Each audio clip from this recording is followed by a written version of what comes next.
with the relay, obviously it relies a lot on your teammates as well.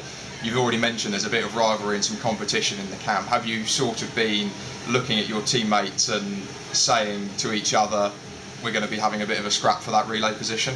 Yeah, I mean, there's me and another guy in particular, and we've talked openly about it when we was up Sheffield competing, and we kind of, it was nice because we both faced up to the fact that it'll be a race, it'll be personal on the day, but outside of that, we're friends, we can deal with that.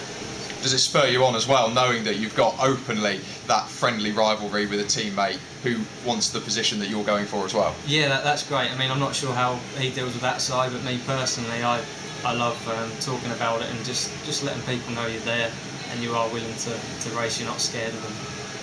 The Team GB athletes put on a really great show in Rio at the Olympics. Yeah. Does that inspire you to go out there and emulate them, or is there a bit of pressure on you to continue this really successful sporting summer?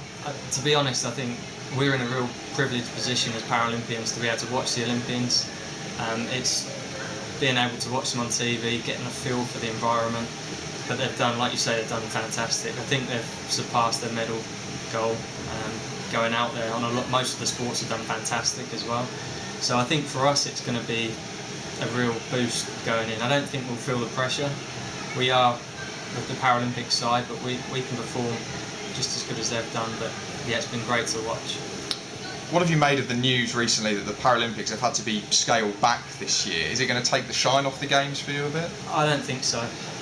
Personally, I've just been trying to focus on training and just doing the part that I need to play, which is getting my training right, being able to be in the right condition on the day. Is it more of a case of the fact that it's the athletes who make the Games rather than all of the fanfare and possibly some of the controversy surrounding it? Definitely not the controversy. I think once we're out there, it's people will be watching what the athletes do, but I think I'm really excited about it being in Brazil because I know the fans and the atmosphere, it's kind of a carnival-like atmosphere.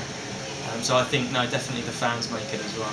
Finally, what are your targets for Rio? What would you consider to be a successful Games for you when you fly back to the UK in a few weeks' time?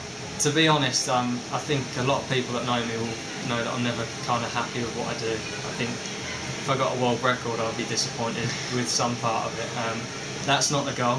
Maybe in a few years, hopefully. But I've got personal goals that I do want to achieve. I think coming back at the very minimum, knowing you've swam your best times, will be great to look back on. However, while I can change, what happens out there, I think I'm going to try and push on and do more than that. And presumably you're not looking at this as your one and only Paralympic appearance, you'll be looking to go in 4 years' time again?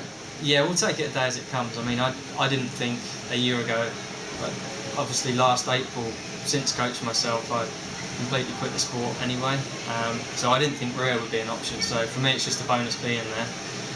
But the last few weeks watching the Olympics, I've kind of thought, can we make Tokyo? But we'll take it a day as it comes.